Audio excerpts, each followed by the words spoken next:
dan bahan pangan sebelum beredar di masyarakat ini harus dites dulu kesehatan dan juga keamanannya oleh pemerintah. Namun nyatanya saat ini masih banyak produk dan bahan pangan yang mengandung zat berbahaya namun sudah beredar nih di masyarakat. Contohnya adalah jajanan asal Tiongkok, latiao, dan juga belakangan ini ada anggur hijau Shan Muscat yang diisukan mengandung zat yang berbahaya juga. Nah, bagaimana sih tanggapan masyarakat terkait dengan produk dan juga bahan pangan yang memiliki zat berbahaya dan sudah beredar di masyarakat? Kita akan coba tanya langsung nih ke masyarakat. Halo Kak, dengan Kak siapa? Dengan Dita. Kak Dita, aku mau nanya dong soal produk-produk atau bahan pangan yang mengandung zat berbahaya yang sekarang beredar di masyarakat ini seperti apa sih tanggapan dari Kak? Kalau menurut aku kayaknya itu peraturannya harus lebih diperketat ya. Plus kita juga harus lebih aware. Jadi jangan nunggu orang-orang ngasih tahu, tapi kita juga harus berusaha cari tahu gitu. Valid apa enggak? Kalau aku mau nanya lagi sama temannya, boleh deh dengan Kak siapa? Anta. Kak Anta, boleh nanya dong. Sekarang kan beredar nih ada jajanan Tiongkok, latiao, terus ada anggur hijau Shan Muscat yang diisukan memiliki zat berbahaya. Seperti apa Kak Anta melihat? Saya sih lebih aware aja ya terhadap makanan tersebut, kalau bisa dihindari. Terus demi keamanan juga biar kehidupan tetap sehat.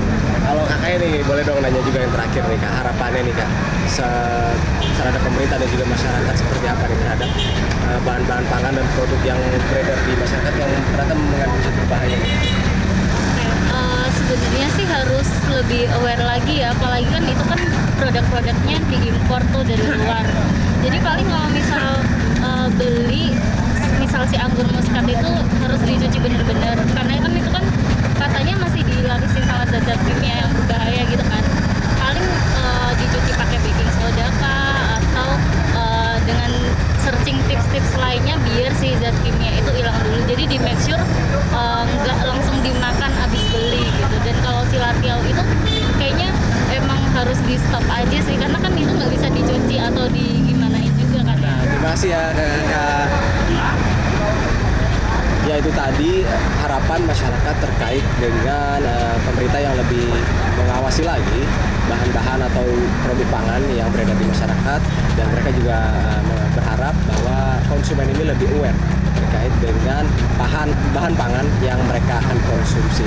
Nah, lalu seperti apa sih bahan pangan yang idealnya, yang aman bagi masyarakat untuk konsumsi? Nah, ini tentunya ada standar keamanan pangan. Yang pertama tentunya adalah kebersihan dari pangan itu sendiri, kemudian memisahkan antara bahan pangan mentah dan juga matang, dan yang ketiga ini ada memasak bahan tersebut hingga matang sempurna. Yang keempat ada menyimpan pangan pada suhu yang aman, dan yang kelima atau yang terakhir ini adalah menggunakan air dan bahan baku yang aman. Lalu yang kedua ini tentunya ada sertifikat bagi produsen ataupun distributor. Yang pertama ini adalah sertifikat produksi pangan industri rumah tangga yang dikeluarkan oleh Dinas Kesehatan di tingkat pemerintah kota ataupun pemerintah kabupaten, dan sertifikasi ini tentunya untuk produsen di tingkat atau di skala industri rumah tangga. Yang kedua ini ada sertifikat dari Badan POM, dan di izin Badan POM ini juga terbagi dua, ada yang produksi lokal dan juga produksi luar negeri. Nah, yang ketiga, menurut peraturan Kepala Badan POM nomor 27 tahun 2017, ada sekitar 7 kriteria pendaftaran pangan olahan. Yang pertama ini adalah jenis pangannya, kemudian yang kedua ada jenis kemasan, kemudian yang ketiga ada komposisi dari bahan-bahan yang digunakan, kemudian yang keempat ada desain labelnya, yang kelima ini adalah nama atau alamat produsen di wilayah Indonesia bagi yang produsen Indonesia. Yang keenam ini ada nama atau alamat bagi importir atau distributor, dan yang terakhir ini adalah nama dan alamat bagi produsen di luar negeri.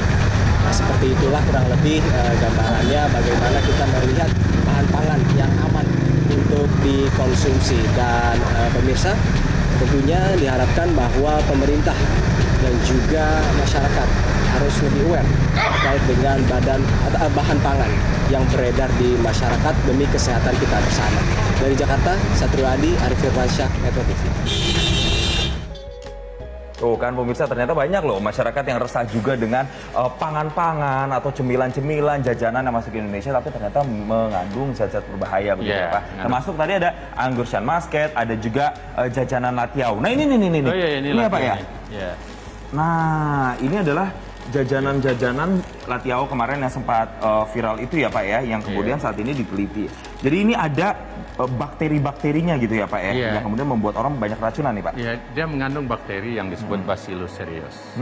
Bacillus cereus itu adalah sejenis bakteri yang spesial yang menghasilkan toksin. Toksin itu bahasa Indonesianya racun.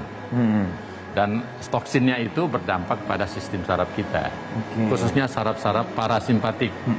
Parasimpatik yang di mana? Karena kan di sistem saluran cerna kita, di sistem pernapasan kita itu dipersarafi oleh saraf yang disebut saraf vagus. Ya. Nah, toksin ini merangsang itu, makanya gejalanya muntah, mual, ada sakit demam perut, juga. ada demam karena bakteri kan. Betul. Dan Jadi, karena banyak faktor ya Pak. Bisa berarti ya? sesak napas. Nah, makanya sebelum terjadi yang lebih parah, Badan POM bertindak lebih cepat dan tegas. Betul, itulah kemudian peran dari Badan POM untuk bisa melakukan screening atau filtrasi pangan-pangan, obat-obatan yang dikonsumsi masyarakat Indonesia.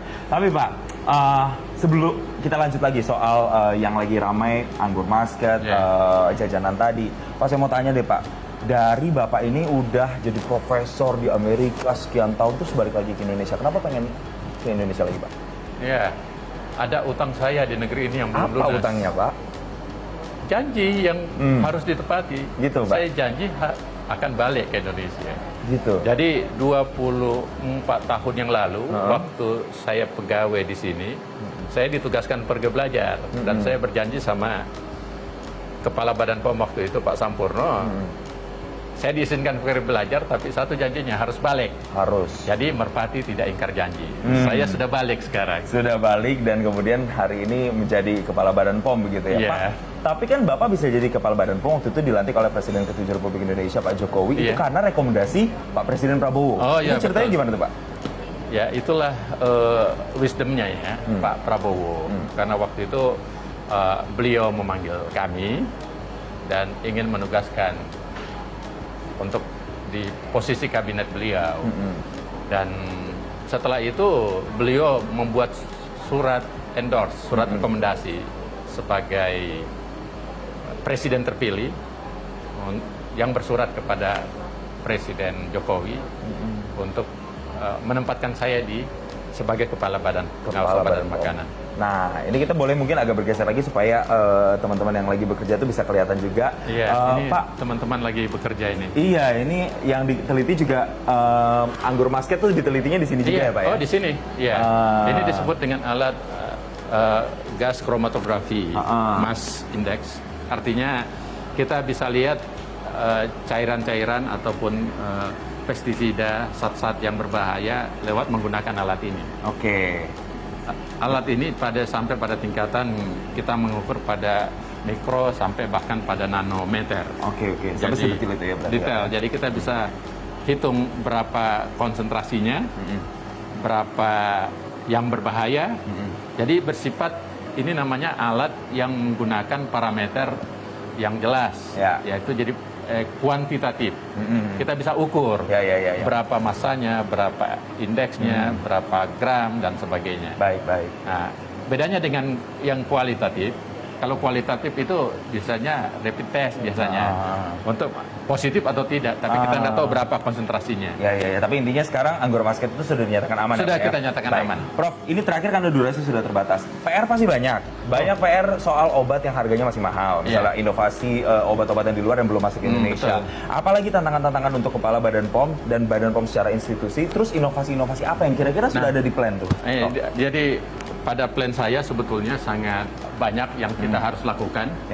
Yang pertama, tentu kita akan mengatur atau membantu pemerintah untuk tetap janji pertama, membantu untuk menurunkan harga obat. Salah satu cara untuk menurunkan harga obat, mengatur regulasi yang hubungannya persoalan perizinan. Perizinannya misalnya, yang dulunya misalnya butuh waktu untuk inovasi obat itu butuh waktu 300 hari kerja, kita mau potong mungkin cuma 120 hari cukup.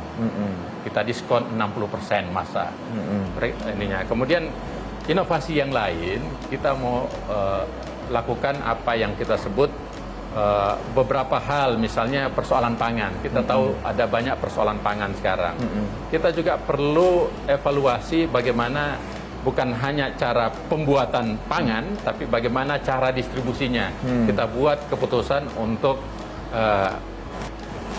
pedagang-pedagang yang mau mendistribusikan pangan itu harus ada yang disebut sertifikat cara pengedaran obat, cara pengedaran pangan, gitu ya, Prof. itu harus ada, karena ini buktinya Latio kan. Nah, kemudian yang ketiga, saya melihat ada hal yang lebih penting lagi, bahwa kita perlu meningkatkan posisi Indonesia ini ke posisi global. Kita sekarang masih dianggap sebelah mata oleh negara-negara maju. Padahal kita juga sudah negara maju. Dan saya yakin tahun depan kita bisa capai yang disebut dengan WHO List Authority. Kita sudah setara dengan Amerika. Setara dengan FDA Amerika. Itu yang jadi salah satu goal besar atau master plan-nya dari Prof.